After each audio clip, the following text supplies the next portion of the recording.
સુભાષિત મધુ બિંદવમાં આપણે ત્યાર પછીનો એક સુભાષિત જોઈએ છીએ. મિત્રો, આ સુભાષિત પણ અનુષ્ટુપ છંદમાં છે, એટલે આપણે જે પહેલો શ્લોક ગાયો હતો એ પ્રમાણે ગાઈ શકાય.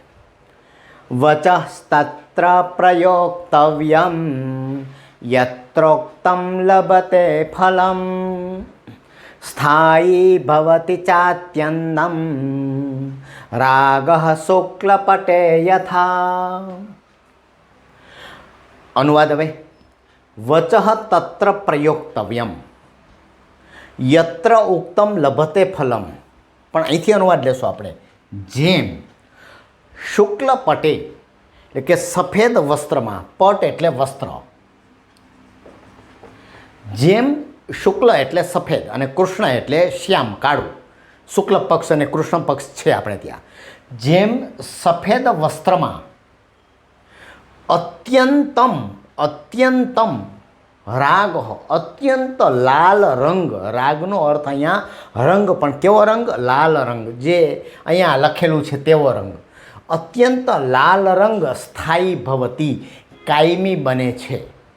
આવા વસ્ત્રમાં લાલ રંગો, આમ કરું ટપકું કરીશ નહીં હો, તો તમને મજા આવે. ખારું સાહેબને શર્ટમાં ડાઘો થયો, પણ સફેદ વસ્ત્ર મેં પહેર્યું હોય ને એમાં આ ડાઘો કરું ને અહીંયા થાય તો કેમાં વધારે દેખાય? તો કે એમાં દેખાય પણ ખરું, ઘડીકમાં જાય પણ નહીં. આમાં તો વહી જાય, આછો પડી જાય તો ખ્યાલય ના આવે. એમ અહીંયા સમજાયું છે. જેમ સફેદ વસ્ત્રમાં પડેલો અત્યંત લાલ રંગ કાયમી બને છે, તેમ ઉક્તમ લભતે ફલમ, જ્યાં ઉક્તમ એટલે કે કહેલું, યત્ર એટલે કે જ્યાં બોલવાનું વચન, ઉક્તમ બોલાયેલું વચન ફળ પ્રાપ્ત કરે છે. જે કાંઈ બોલાયેલું હોય એ ફલમ લભતે, ફળ પ્રાપ્ત કરે છે. તત્ર ત્યાં વચઃ પ્રયોક્તવ્યમ, ત્યાં વચન બોલવું જોઈએ. ક્યાં વચન બોલવું જોઈએ? જ્યાં તમે બોલો છો એનું ફળ પ્રાપ્ત થાય, એનું પરિણામ મળે, તમારી વાતને સાંભળે. ઘણી વાર નથી કહેતા ભાઈ અહીંયા તો હું સૂચના મેં કેટલી આપી, કોઈ વાતમાં સમજતા જ નથી. ભેંસ આગળ ભાગવત જેવું છે, ત્યાં ભાગવત કથા કરાય નહીં, કારણ કે ભેંસ સમજતી જ નથી. એ કહેવત એમને એમ નથી આવી. જ્યાં આપણી કોઈ વાત સાંભળે જ નહીં ત્યાં વાત કરાય જ નહીં. એના માટે છે યત્ર દર્દુરાહ વક્તારહ તત્ર મૌનમ હિ શોભનમ. જ્યાં દેડકાઓ બોલતા હોય ત્યાં મૌન રહેવાય. ડ્રાઉં ડ્રાઉં કરતા હોય ત્યાં તમે તમારું સંગીત કે કાંઈ અવાજ કરો તો કોઈ સાંભળવાનું જ નથી.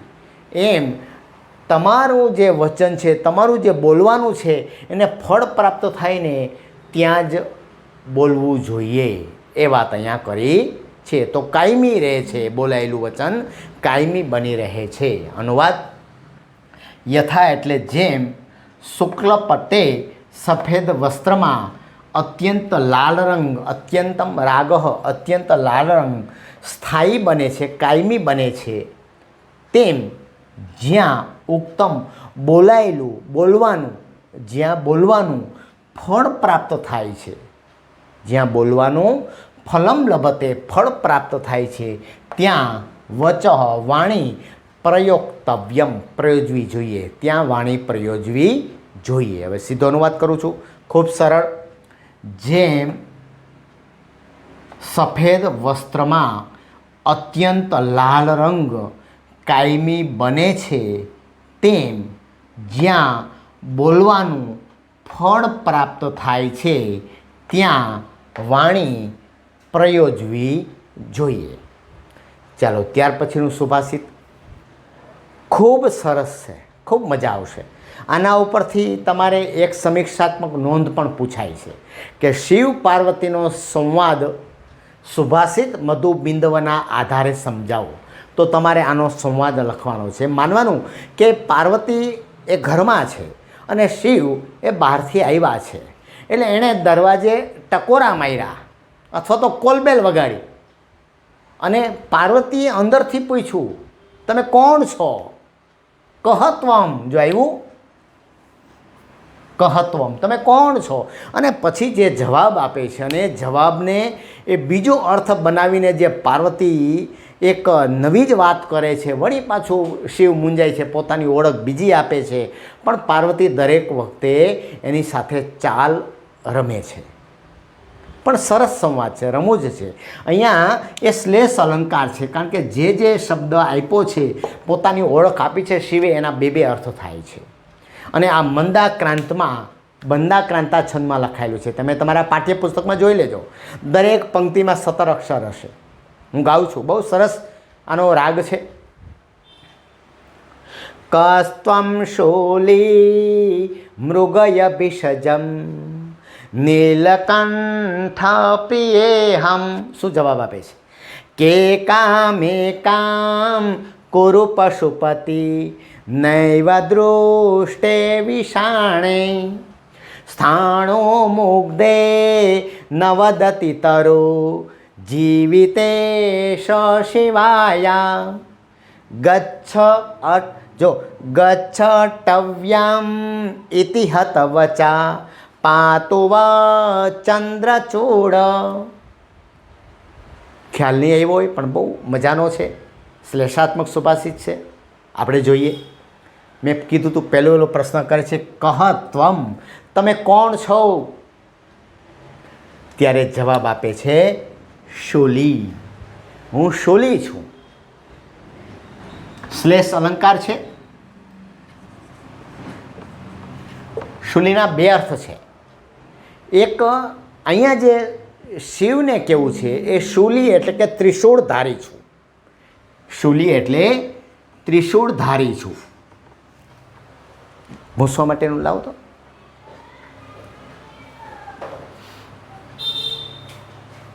અહીંયા છે, જો અહીંયા લખું છું બધા બરાબર જોજો તમે. શૂલીના બે અર્થ, એક ત્રિશૂળધારી એવો અર્થ લીધો. પણ પાર્વતીએ શું અર્થ લીધો ખબર છે? કે સૂળી એટલે પેટમાં રોગી, પેટમાં જે દુખાવો થતો ને સૂળી કહેવાય. આપણે નથી ઘણીવાર કહેતા મને હુઈ ઉપડી સો પેટમાં, હુઈડ ઉપડી. હુઈડ શબ્દ છે એ આના ઉપરથી છે. સૂળી એટલે રોગી, બીમાર, એ અર્થ લીધો. એટલે એણે શું કીધું?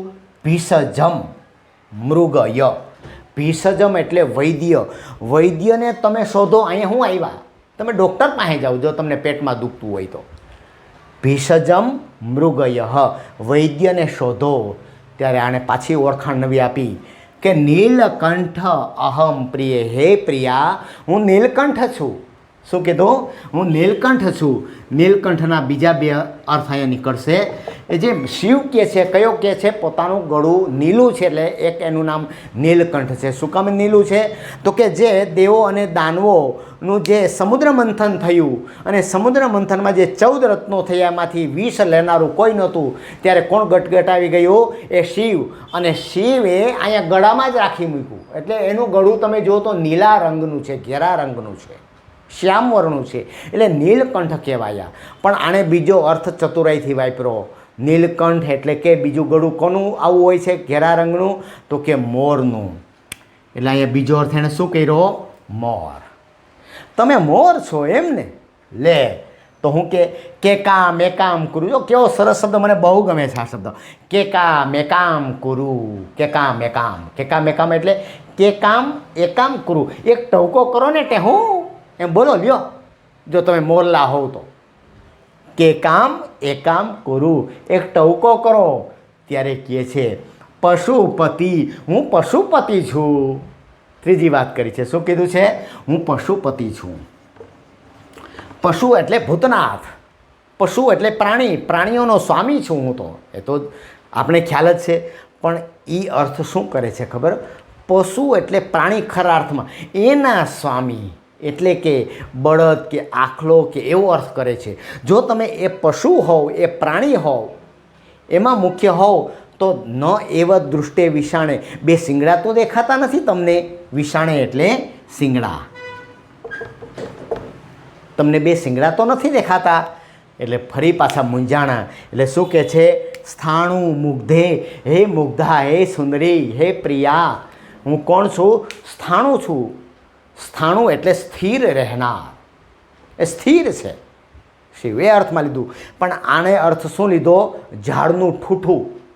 ઝાડનું ઠૂઠું હોય ને, જેમાં પાંદડાનો એ ફૂલેનો એને સ્થાણું કહેવાય. તો એ કહે છે ન વદતી તરુ, વૃક્ષ બોલે નહીં, તમે તો બોલો છો. એ કહે આ તો મૂંઝાણા. એટલે શું કીધું શિવે? જીવિતે સહ શિવાયા. શિવા એટલે શિયાળવી, શિવાયા એટલે શિયાળવી. શિયાળવીનો હું પ્રિયતમ છું, પતિ છું, પ્રિય છું. એટલે કોણ? હું શિયાળ છું એમ કહેવા માગે છે. શિવાયા જીવિતે સહ. તો આણે શું કીધું? જો તમે શિયાળ હોવ, આમ તો આને શું કહેવાનું? તું શિવા એટલે પાર્વતી. હું પાર્વતીનો પ્રાણનાથ છું એ કહે. શું? પાર્વતીનો પ્રાણ છે. આણે શું અર્થ માન્યો? કે શિવાયા જીવી, તમે શિયાળવીના જો પતિઓ સ્વામી હોવ, શિયાળો હોવ, તો ગચ્છ અટવી આમ જંગલમાં જાઓ. અહીંયા હું આવ્યા, જાઓ જંગલમાં. ઇતિ આમ હત વચા, જેની વાણી હરાઈ ગઈ છે, બોલતા બંધ થઈ ગયા છે, તે ચંદ્રચૂડ આપણું રક્ષણ કરો. ચંદ્રચૂડ એ શિવનું નામ છે. કારણ કે ચંદ્રચૂડ એટલે કે વિષથી ઉત્પન્ન થયેલ જે બળતરા થઈ, એ બળતરાને શાંત કરવા માટે એમણે પોતાની ચૂડા ઉપર એટલે કે પોતાના કેશ ઉપર, જટા ઉપર ચંદ્ર ધારણ કર્યો હતો. એટલે એને એક શું નામ આપ્યું છે? ચંદ્રચૂડ. એ ભગવાન શિવ ચંદ્રચૂડ અમારું રક્ષણ કરો. જેની મૌન થઈ ગયા છે, કાંઈ બોલી નથી શક્યા. આ શિવ તો શું કોઈની તાકાત છે કે કોઈ બોલી શકે? કોઈ શંકર, કોઈ શિવ, આલાપ શંકર એ ન બોલી શકે. બરાબર છે? આલાપ શંકર એ બોલી શકે નહીં. આ શિવ નથી બોલી શકતા. શિવને પણ બોલતા બંધ કર્યા પાર્વતીએ. તો ભલભલા શિવને આ ભલભલી પાર્વતીઓ બંધ કરી દે, એમાં કોઈ નિસંદેહ છે, એમાં કોઈ શંકાને સ્થાન નથી. ચાલો આગળ ચલાવીએ. કહ ત્વમ, તમે કોણ છો? હું શૂલી છું. તો વૈદ્યને શોધો. ભિષજમ મૃગય, તો વૈદ્યને શોધો. હે પ્રિયા, હું નીલકંઠ છું. કે કામ એકામ કરું, તો એક ટવકો કરો. હું પશુપતિ છું. બે શિંગડા દેખાતા નથી. વિષાણે, વિષાણે દ્વિવચનમાં છે. બે શિંગડા ન એવ દૃષ્ટે દેખાતા નથી. હું સ્થાણો છું. એ મુગ્ધા, હું સ્થાણો છું. ન વદતી તરુ, વૃક્ષ બોલે નહીં. જીવિતેશ શિવાયા, હું પાર્વતીનો પ્રાણનાથ છું. ગચ્છ અટવ્યામ, તો જંગલમાં જાઓ. આમ હતવચાહા, જેની વાણી હરી લેવાય છે, જેની વાણી હરી લેવાય છે, તે ચંદ્રચૂડ આપણું રક્ષણ કરો. પાતુહુ, આપણું રક્ષણ કરો. આવો સરસ મજાનો એક સંવાદાત્મક શ્લોક શિવ પાર્વતી વચ્ચેનો મંદાક્રાંતા છંદમાં અને શ્રેષ્ઠ અલંકારને વ્યક્ત કરનારો આવો એક સુભાષિત આપ્યો છે. ખૂબ મજા આવી હશે. આપણે ફરીવાર જોઈએ.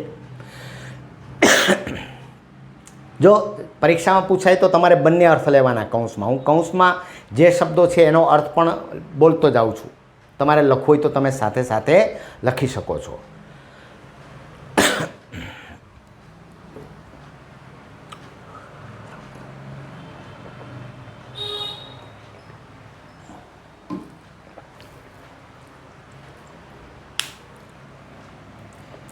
તમે કોણ છો? હું શૂલી, ત્રિશૂળધારી. અને ડેશ કરીને શું આપવું પડે તમારે? પેટના રોગી. તમે કોણ છો? હું ત્રિશૂળધારી, પેટના રોગી છું. તો વૈદ્યને શોધો. હે પ્રિયા, હું નીલકંઠ છું. નીલકંઠમાં કૌંસમાં શું લખવાનું? શિવ. નીલકંઠ એનું નામ છે. અને બીજું શું છે? તો કે મોર. તો એક ટવકો કરો. હું પશુપતિ છું, એટલે પ્રાણી, પશુ. અને બીજો અર્થ શું કરવાનો છે? એ પશુપતિનો કે પશુઓના સ્વામી અને આ પશુ બંનેનો એક જ અર્થ હશે, પણ અર્થ જુદા જુદા લેવાના છે. બે શિંગડા તો દેખાતા નથી. હે મુગ્ધા, હું સ્થાણું છું, સ્થિર છું. બીજો અર્થ શું લેવાનો છે? તો કે ઝાડનું ઠૂઠું, વૃક્ષ બોલે નહીં. હું પાર્વતીનો પ્રાણનાથ. બીજો અર્થ શું લેવાનો છે? તો કે હું શિયાળ છું. તો જંગલમાં જાઓ. આમ જેની વાણી હરાઈ ગઈ છે, તે ચંદ્રચૂડ શિવ આપણું રક્ષણ કરો. ચાલો ત્યાર પછીનો છેલ્લો સુભાષિત છે, સરસ મજાનો એ છે. શાર્દુલ વિક્રીડિત છંદમાં લખાયેલો છે. એની કોઈ પણ અક્ષરો તમે ગણશો તો 19 અક્ષર થશે. એનો રાગ આવો છે. હસ્તે સ્થૂલતનો સચ અંકુશવશ કિમ હસ્તિ માત્રોંકુશ વજ્રેણ અભિહતા પતંતિ ગિરયઃ કિમ વજ્રમાત્રા નગા દીપે પ્રજ્વલિતે વિનશ્યતિ તમઃ કિમ દીપમાત્રમ તમ તેજોસ્ય વિરાજતે સબલવાન સ્થૂલેષુ ક પ્રત્યયઃ. શું કીધું છે કે શરીર ભારે હોય પણ એની બુદ્ધિ શાર્પ ન હોય, તેજ ન હોય તો નકામું છે. દેખાવથી મજબૂતનું કામ નથી, પણ બુદ્ધિથી તેજ હોય ને એ મેદાન મારી જતો હોય છે. હાર્ડવર્ક કરતાં સ્માર્ટ વર્ક કરનારો વિદ્યાર્થી વધારે ગુણ લાવતો હોય છે. આ બહુ નક્કી છે. એ મુજબ અહીંયા સમજાયું છે. આપણે સમજીએ. હસ્તિ સ્થૂલ તનુ, ભારે શરીરવાળો. સ્થૂલ એટલે સ્થૂળ ભારે, અને તનુ એટલે શરીર. ભારે શરીરવાળો હાથી અંકુશથી વશ થાય છે. એનો જે મહાવત હોય ને, એની પાસે આવડું અંકુશ હોય, ખાલી આમ કરે ને એટલે ઊભો રહી જાય, આ બાજુ કરે એટલે આમ વળે છે. અંકુશ જ એના માટે પૂરતો છે. કિમ શું? અંકુશ છે એ હાથી જેવડો હોય છે? નહીં, હાથી મોટો છે, પણ એને કંટ્રોલમાં લાવવા માટે, એને નિયંત્રણમાં લાવવા માટે શું જરૂરી છે? માત્ર નાનકડો અંકુશ. બીજી લીટી. વજ્રેણ અભિહતા, વજ્રથી ઘવાયેલા. વજ્ર એટલે ઇન્દ્રનું એક શસ્ત્ર છે. વજ્રથી ઘવાયેલા ગિરયઃ, ગિરી એટલે પર્વત, અને ગિરયઃ એટલે બહુવચન છે. પર્વતો નીચે પડે છે. વજ્રથી ઘવાયેલા પર્વતો નીચે પડે છે. શું? વજ્ર છે એ નગાહા માત્રાહા, પર્વતો જેવડા હોય છે? નહીં, પર્વત તો મોટા મોટા હોય છે, વજ્ર તો નાનું હોય છે. જરૂર નથી કે એ પર્વતો જેવડું જ મોટું વજ્ર હોવું જોઈએ. ત્રીજી વાત. દીપે પ્રજ્વલિતે વિનશ્યતિ, દીવો પ્રજ્વલિત થતા તમઃ વિનશ્યતિ, અંધારું નાશ પામે છે. શું દીવો અંધારા જેવડો હોય છે? ના, દીવો તો નાનકડો હોય. અંધારું તો બહુ ઘણું બધું વ્યાપ એનો મોટો હોય છે. તેજ યસ્ય વિરાજતે, જેનું તેજ શોભે છે ને, યસ્ય તેજ વિરાજતે, જેનું તેજ શોભે છે ને, સબલવાન, તે બળવાન છે. સ્થૂલેષુ ક પ્રત્યય, સ્થૂળતામાં કોણ વિશ્વાસ કરે? પ્રત્યય એટલે વિશ્વાસ. સ્થૂળતાનો કોઈ અર્થ નથી. બરાબર છે. પણ જે બળવાન કોને કહેવાય છે? કે જેનું તેજ પ્રખરે છે, નિખરે છે, એ બળવાન ખરા અર્થમાં એને કહેવાય છે. સરળ શ્લોક છે એકંદરે, ફરીથી સમજો. સ્થૂલ તનુ હસ્તિ, સ્થૂળ શરીરવાળો હાથી અંકુશથી વશ થાય છે. કિમ શું? અંકુશ હસ્તિ માત્ર, હાથી જેવડો હોય છે. બધામાં જવાબ શું આવશે? નહીં. વજ્રથી ઘવાયેલા પર્વતો નીચે પડે છે. શું વજ્ર પર્વતો જેવડા હોય છે? નહીં, નહીં લખવાનું નથી આપણે, હું બોલું છું ખાલી તમને સમજાય એટલે. દીવો પ્રજ્વલિત થતાં અંધારું નાશ પામે છે, અંધારું દૂર થાય છે. શું દીવો અંધારા જેવડો હોય છે? નહીં. જેનું તેજ શોભે છે તે બળવાન છે. સ્થૂળતામાં શો વિશ્વાસ. સીધો એક વખત અનુવાદ કરું છું, કારણ કે સ્થૂળતાની જરૂર નથી. ક્યાંક લખ્યું છે, રહીમ ન દેખી બળે ન કોઈ, લઘુ ન દીજીએ ડારી. દેખાવમાં મોટો હોય તો એનાથી કશો ફેર પડતો નથી. જ્યાં કામ આવે સૂઈ, નાનકડી સોય, કાં કરે તલવારી. ને તલવારનું શું કામ છે? તમારે કોઈ બટન ટાંકવું છે તો ત્યાં તલવારથી ટકાતું નથી, ત્યાં સોય જ જોઈએ છે, કારણ કે એનું તેજ ત્યાં જ કામ આવે છે. અનુવાદ, સીધો અનુવાદ બરાબર ધ્યાન આપજો. સ્થૂળ શરીરવાળો સહસ્તિ, સ્થૂળ શરીરવાળો તે હાથી અંકુશથી વશ થાય છે. શું? અંકુશ હાથી જેવડો હોય છે. વજ્રથી ઘવાયેલા પર્વતો નીચે પડે છે. શું વજ્ર પર્વતો જેવડા હોય છે? દીવો પ્રજ્વલિત થતાં અંધારું દૂર થાય છે. શું દીવો અંધારા જેવડો હોય છે? જેનું તેજ શોભે છે તે બળવાન છે. સ્થૂળતામાં કો વિશ્વાસ, સ્થૂળતામાં શો વિશ્વાસ. મિત્રો, સુભાષિત મધુબિંદવમાં આપણે 6 સુભાષિતો જોયા અને 6 સુભાષિતો ખૂબ જ સરળ છે. તમે માત્ર હવે એક વખત અનુવાદ જોઈ લેશો, તમને બધાને આવડી જશે. આપણે ફરી પાઠ્યપુસ્તક અંતર્ગત કોઈક નવા વિષય સાથે, કોઈક નવા પાઠ સાથે આપણે મળીશું. ત્યાં સુધી આપ સૌને નમસ્કાર.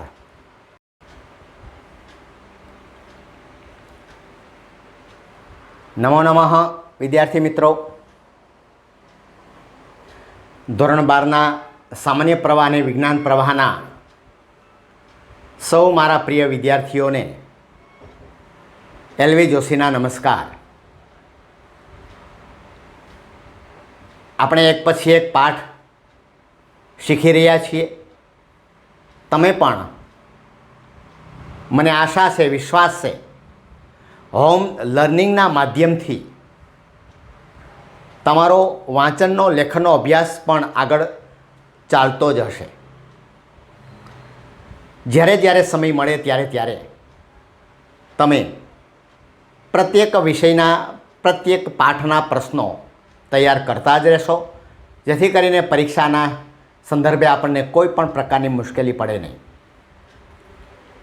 આજે પદ્ય પાઠ ક્રમાંક 7 આપણે લેવાનો છે. પાઠનું શીર્ષક છે સુભાષિત મધુબિંદવઃ. સુભાષિત, ભાષિત એટલે કે વચન, અને સુ એટલે સારું. સારું વચન જે ગાગરમાં સાગર ભરી શકાય તેવી સમર્થતા આ સુભાષિતોમાં છે, મુક્તકોમાં હોય છે.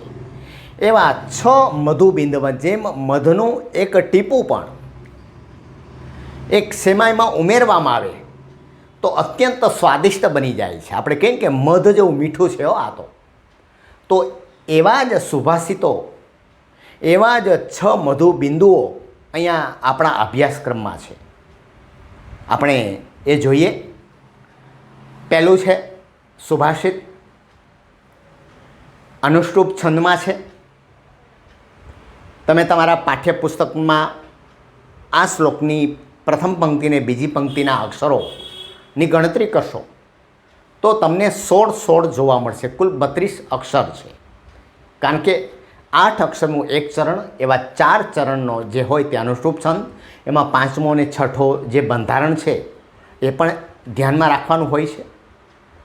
પણ આપણા સુભાષિતના અનુવાદના સંદર્ભમાં આપણે આની વાત કરીએ તો અનુષ્ટુપ છંદ બહુ પ્રચલિત છે. મહર્ષિ વાલ્મીકીએ રામાયણના તમામ શ્લોકો અનુષ્ટુપ છંદમાં લખ્યા છે. મહાભારતના શ્લોકો, શ્રીમદ ભગવદ્ ગીતાના મોટા ભાગના શ્લોકો, પુરાણોમાં આવતા શ્લોકો બધા જ અનુષ્ટુપ છંદમાં આપણને જોવા મળે છે. આપણે ઘણીવાર સાંભળીએ પણ છે આનો અવાજ. શ્રી ભગવાન ઉવાચ. બસ આ જ લય સાથે આપણે ગાઈએ તો ગાઈ શકાય. યદ શક્યમ ન તત્શક્યમ, યચ્છક્યમ શક્યમેવ તત્, નોદકે શકટમ યાતિ, ન ચ નૌ ગચ્છતિ સ્થલે. હવે જેવો ગાવામાં સરસ છે ને એવો સમજવામાં પણ સરસ છે અને સરળ છે. સમજીએ. યત, યત અહીંયા તો છે, ખોડો બનશે, હલંત. યત અશક્યમ, અશક્યમ એટલે અસંભવ. જે અસંભવ છે તત શક્યમ ન, તે સંભવ નથી. જે અસંભવ છે તે સંભવ નથી. અને જે સંભવ છે, યત શક્યમ, સંભવ છે, શક્યમ એવ તત, તે સંભવ છે. અશક્ય છે તે અશક્ય જ રહેશે ને શક્ય છે તે શક્ય જ રહેશે. આ નિયમ છે, એમાં કોઈ ફેરફાર થઈ શકે નહીં. એના એકદમ જડબે સલાક 2 ઉદાહરણ આપ્યા, એના ઉપરથી તમે પણ સમજી શકશો કે વાત સાચી સાહેબ. અમે ઘણીવાર સાંભળ્યું છે કોઈ અંગ્રેજ કવિએ કહ્યું છે કે મારી ડિક્શનરીમાં ઇમ્પોસિબલ શબ્દ જ નથી. સાચી વાત છે, એને એના એંગલથી વાત કરી છે. એનો કહેવાનો એ અર્થ એ હતો કે ગમે તેવી તનતોડ મહેનત કરીને પણ હું મારા ગોલ સુધી પહોંચી શકું એવી મારામાં ક્ષમતા છે, પણ એ સંભવ હોય તો જ પહોંચી શકાય. કોઈ એમ કહે કે હું તારા માટે આકાશમાંથી તારલા તોડી આવીશ તો નથી ભાઈ, શક્ય જ નથી. તો શું કામે એ શક્ય બની શકે? સંભવ એ જ બની શકે. સંભવ કોઈ વિદ્યાર્થીને હું એમ કહું કે તમારી બોર્ડની પરીક્ષામાં તમારે બધાએ ગોલ નક્કી કરવાનો છે કે હું આટલા ટકા લઈ આવીશ, મારે સંસ્કૃતમાં આટલા ગુણ આવશે. હું એમ કહું કે અત્યાર સુધી મેં ભણાવ્યું સંસ્કૃત, એની જો પરીક્ષા લેવામાં આવે, ટેસ્ટ લેવામાં આવે તો તમને કેટલા ગુણ મળે? તો તમે એમ કહો સાહેબ થોડીક મહેનત કરીએ એટલે અમને 75 જેટલા ગુણ આવી શકે, 100 ગુણનું જો પેપર હોય તો. ત્યારે હું તમે ગોલ નક્કી કરો. તો તમે ગોલ કેવો નક્કી કરો કે 85 ગુણ મારે લેવા છે સંસ્કૃતમાં, મારે 90 ગુણ લેવા છે. પણ કોઈ વિદ્યાર્થી એમ કહે કે સાહેબ મારે તો છે ને મેં ગોલ નક્કી કર્યો છે, મારે સંસ્કૃતમાં એ 101 ગુણ લેવા છે. લ્યો શું કરવું આમાં? શક્ય છે? શક્ય નથી એટલે શક્ય નથી. અહીંયા એ વાતને સમજાવી છે. જો બીજા ઉદાહરણમાં સમજાવ્યું શું? ન ઉદકે શકટમ યાતિ. ઉદક એટલે પાણી. પાણીમાં ગાડું ચાલતું નથી.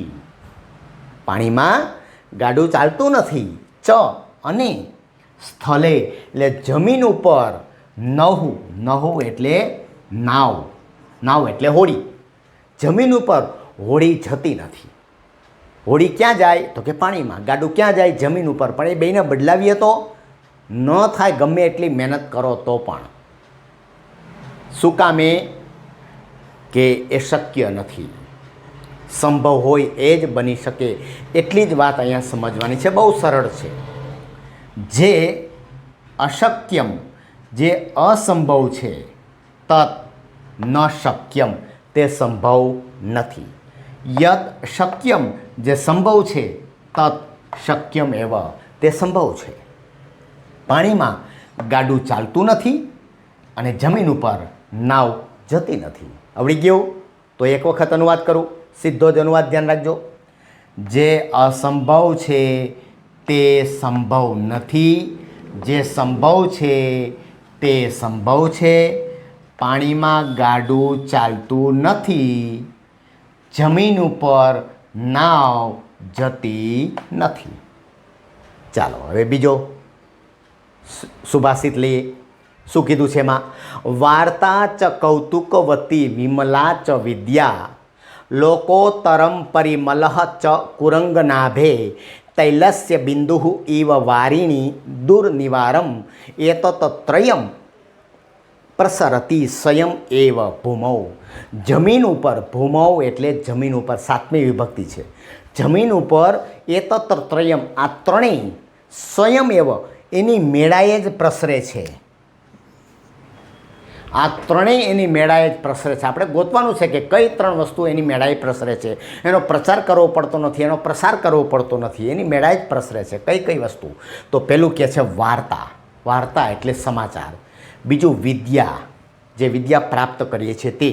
અને ત્રીજું પરિમલ એટલે સુગંધ. આ 3 વસ્તુને ફેલાવવા માટે પ્રયત્ન કરવા પડતા નથી, એની મેળાએ ફેલાય છે.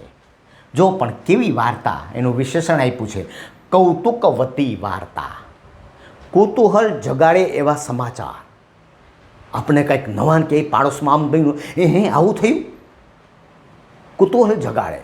આપણે કોઈ કહે કે એ અમારા પાડોશમાં આ ઘરે એ કોરોના આવ્યો હોય વ્યક્તિ, તો કે હે કુતૂહલ જગાડે. એને ફેલાવવું ન પડે, એની મેળાએ ફેલાઈ જાય બધે આવા સમાચાર. કૌતુકવતી વાર્તા, કુતૂહલ જગાડે એવા સમાચાર. વિમલા વિદ્યા, નિર્મળ વિદ્યાઓ, મેલી વિદ્યા નહીં, અવિદ્યા નહીં, અસદ વિદ્યા નહીં, પણ કેવી વિદ્યા? નિર્મળ વિદ્યા. કોઈની પાસે વિદ્વતા હોય તો એ વિદ્વતા એને પ્રગટ કરવાની હોય કે હું આવો વિદ્વાન છું, એની મેળાએ પ્રસરતી હોય છે એની વિદ્વતા. તો ત્રીજું કુરંગ નાભે, હરણની નાભીમાં અસામાન્ય સુગંધ. કુરંગ એટલે હરણ, આ શબ્દ છે. હરણની નાભે, નાભીમાં પ્રાપ્ત થતું અસામાન્ય સુગંધને દુર્નિવારમ રોકવા અત્યંત મુશ્કેલ છે. દુર્નિવારમ નિવારી શકાય એમ નથી, રોકી જ ન શકાય ત્રણને. એક એના જે નાભીમાં જે છે, હરણની નાભીમાં જે સુગંધ છે એને રોકી ન શકાય, એની મેળાઈ ફેલાય છે. કોઈની વિદ્વતાને રોકી નથી શકતી, એની મેળાઈ ફેલાય છે. અને આવા સમાચાર પણ એની મેળાઈ ફેલાય છે. હવે કહે છે આ ત્રણેય એતત્ત્રયમ, આ ત્રણેય કોની જેમ? તો કે વારિણી. વારિણી એટલે પાણી. વારિણી એટલે પાણી. પાણીમાં પડેલ તૈલસ્ય બિંદુ ઇવ, તેલના ટીપાની જેમ, પાણીમાં પડેલ તેલના ટીપાની માફક એની મેળાએ જ ભૂમૌ પ્રસરતી, એની મેળાએ જ આ ધરતી ઉપર પ્રસરે છે. આ ત્રણેય ધરતી ઉપર, આ પૃથ્વી ઉપર પ્રસરી જાય છે. કોની જેમ? તો કે પાણીમાં પડેલ તેલનું ટીપું. એક પાણી હોય એમાં પાત્રમાં તેલનું ટીપું પાડો તો એ સ્થિર નથી રહેતું, એ બધે જ ફેલાઈ જાય છે. એને આમામ કરવું નથી પડતું, હાલ ભાઈ એક બધે ફરી જતો આખા પાત્રના બધા પાણીમાં. એની મેળાએ તમે તેલનું ટીપું નાખો એટલે ફેલાઈ જાય છે. એની જેમ જ આ ત્રણેય એની મેળાએ જ ફેલાય છે. જોયું ને? આ સુભાષિત પણ ખૂબ જ સરળ છે. આવું બોલીશ હો, 6 એ 6માં બોલીશ. યાદ રાખજો કે આ સુભાષિત ખૂબ જ સરળ છે. એનો અર્થ શું? કે 6 એ 6 સરળ છે. અનુવાદ: કૌતુકવતી વાર્તા, કુતૂહલ જગાડે એવા સમાચાર, વિમલા વિદ્યા, નિર્મળ વિદ્યા, અને જો અહીંયા ચ છે બે જગ્યાએ એટલે આપણે એક જ વખત લેશું, અને હરણની નાભીમાંથી પ્રાપ્ત થતી અસામાન્ય સુગંધ. કુરંગ નાભે, હરણની નાભીમાંથી પ્રાપ્ત થતી લોકોતરમ એટલે કે અસામાન્ય, વિશેષ અસામાન્ય સુગંધને રોકવા અત્યંત મુશ્કેલ છે. દુર્નિવારમ, રોકવા અત્યંત મુશ્કેલ છે. એતત્ત્રયમ, આ ત્રણેય પાણીમાં રહેલ જેમ એવું છે. આ ત્રણેય જેમ પાણીમાં રહેલ તેલનું ટીપું પ્રસરે છે એમ પણ લઈ શકાય. અને બદલે આપણે આમ પણ લઈ શકાય કે આ ત્રણેય પાણીમાં પડેલ તેલના ટીપાની માફક એની મેળાએ સ્વયં, એની મેળાએ જ ભૂમૌ એવ, જમીન ઉપર, એની મેળાએ જ સ્વયં એવ, એની મેળે જ ભૂમૌ, જમીન ઉપર એટલે કે પૃથ્વી ઉપર, ધરતી ઉપર પ્રસરતી, પ્રસરે છે. ચાલો સમજાઈ ગયું? એકવાર સીધો અનુવાદ નિરાતે બરાબર સમજજો. કુતૂહલ જગાડે એવા સમાચાર, નિર્મળ વિદ્યા, અને હરણની નાભીમાં પ્રાપ્ત થતી અસામાન્ય સુગંધને રોકવા મુશ્કેલ છે. રોકવા મુશ્કેલ છે. આ ત્રણેય પાણીમાં રહેલ તેલના ટીપાની માફક એની મેળે જ ધરતી ઉપર પ્રસરે છે.